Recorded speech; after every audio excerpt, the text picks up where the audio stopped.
You might be so surprised of how many people actually that have asked me if I am a cross-dresser, if I'm queer, if I'm a drag queen, if I'm transitioning, if I'm transsexual. Like, there's so many things that people ask from different directions, social media and outside, and I'm like, oh my God. But I suppose I am in the position where I might have to explain a lot of that in my life because of how I dress. But this video is going to be all about me just bringing some sort of clarity to you watching today. The difference between being a drag queen as well as being queer specifically.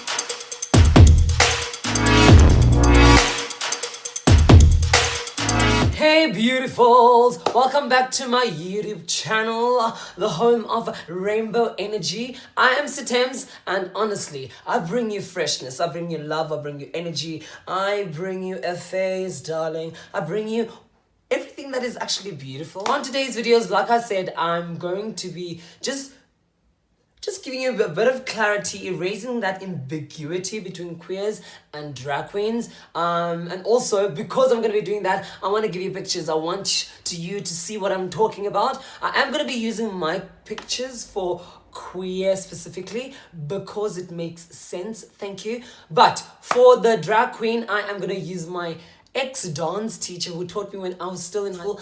She is actually a whole persona. There is an alter ego there. Her name is Wendy Lerosa. I'm going to be putting all her what is this called? Social media. I'm going to put all of that down in my description box so that you're able to get to see this beautiful human that I'm going to be using as means for you to get the picture. Before I even jump into the video, actually, I cannot not mention this because we are literally almost on 500 subscribers. Yes, that, and it means a lot to me. Thank you so much to those that are subscribing, that are those watching videos and liking or doing all those nice stuff. And if you are very new, darling, really? This Siithembs shout goes to a beautiful subscriber for always popping into my channel. Thank you so much for commenting, for liking and sharing my rainbow energy. If you'd like a mention on this cute spot on my channel, all you need to do is subscribe down below and click that bell button so that you can get your instant notifications whenever I do upload. And of course, give this video a thumbs up, share it, and do all the fancy things that you can do with it. And dare forget to drop your Instagram handles on my comment box so that we all know exactly where to find you. Mwah! Stay beautiful. So partly why I am doing this video, it's because it is a frequently asked question, and for me it's going to be easier now just to gain all the time and all the beautiful YouTube things that one can gain. If you have a question, go to my channel and don't forget to do the fancy stuff. Anyway, the first thing that I'm going to start with will be drag, just to get that out of the way and for us to understand it. So in my understanding, drag is way more of a profession. It is an art form. It's something that one would exhibit. And in terms of how you see it, I'm going to be showing you lovely pictures, of course. It is a male that would, what can I say, express themselves or rather emulate the caricature version of a woman. So everything within a drag is literally over exaggerated.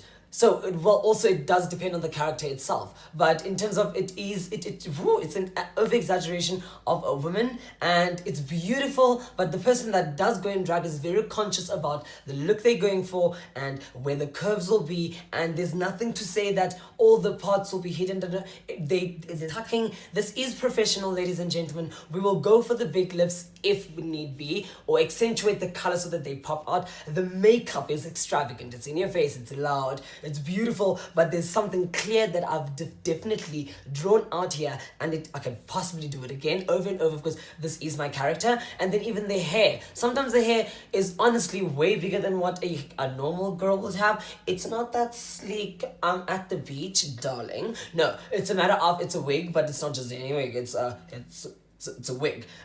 That's going to drag. There's a lot of performances included, hence I was talking about it being an art form, being of exhibition means and matters, darling. This with the drag queen, the one thing that I can also add on top of that is the fact that when you are a drag, you start developing audience that could possibly just be interested in your alter ego. Like this beautiful human here, Wendy Lerosa. So obviously I don't know her fans, I don't engage with the fans, but it's possible that I could have been in touch with not Wendy Lerosa, but my dance teacher. You know, I was never taught by Wendy Lerosa. Wendy Lerosa has never been in class. I've never been in class with Wendy Lerosa, but Wendy Lerosa is still the same person that taught me dance, though, if you get what I'm saying. It's two different people. The way Wendy Lerosa feels about me is probably different to how Wendy Lerosa feels about me when I'm in class, because Wendy Lerosa is an absolutely different person, or at least that is my perspective.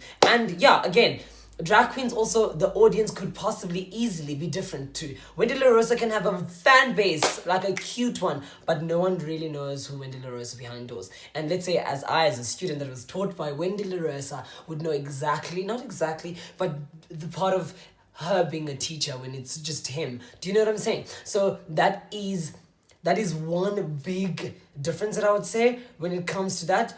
Being queer on the other side. Before I even go into queer, there's one thing that I do want to clarify about drag queens. When you are drag, it doesn't mean you're not queer. But when you are drag, just putting it out there so that it's still, this video is about clarity, right?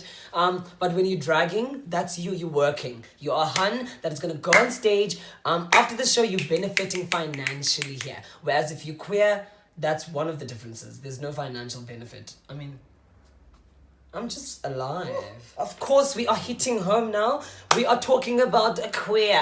Now we're on the queer side of everything. I think it's going to be a little bit easier for me to talk about this one because that is who I am. So on a general basis, on a general statement for you to understand, when it comes to being queer, it's way more personal.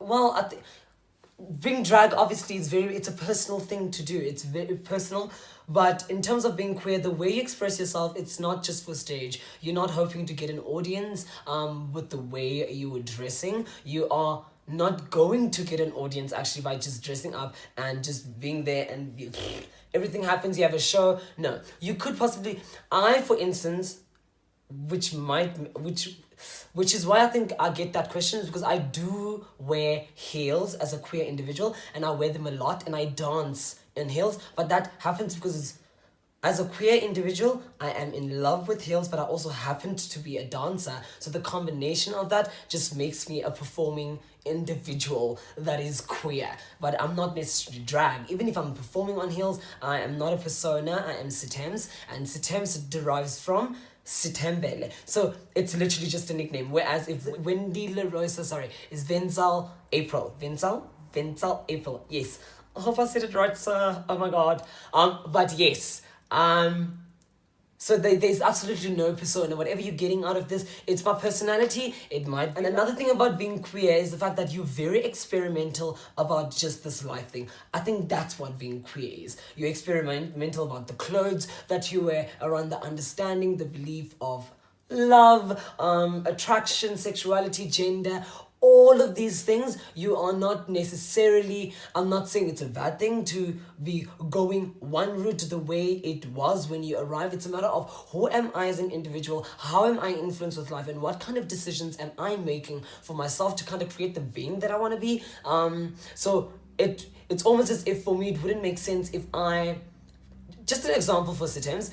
I mean, I've been raised by women. There's a lot of boys that were raised by women, but the way I have taken the support, the love, and my perspective of women, how it has been to me, there's absolutely no reason for me not to be able to wear the clothes that they wear. It's just fabric.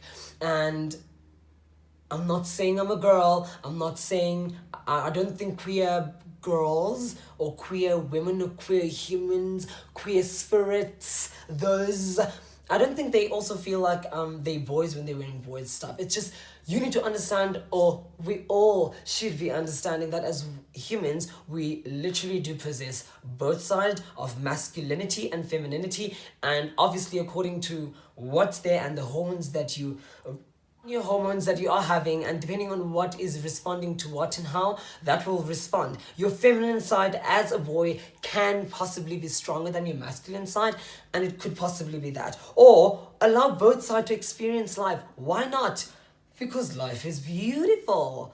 Oh my goodness me. Thank you so much. That's the difference between being drag and being queer. One is really an art form. It's beautiful, deserves the respect that it has and the attention. I feel like the world needs to delve deeper into drag, the world of drag. Go into Wendy Lerosa. Go and see everything that is Wendy Lerosa so that you can learn more, and such a beautiful person to actually follow and to learn more about drag. And then when it comes to the queer side, honestly, it's adventure, it's experiment, and it's just dabbling with fire, with water, and everything around the earth, because you just want to be alive, and that's about it. That brings you to the end of this video. Thank you so much for watching. Here are more videos that you can crunch on in the meanwhile till my next upload. Don't forget to hit the subscribe button to activate your rainbow energy. Stay beautiful.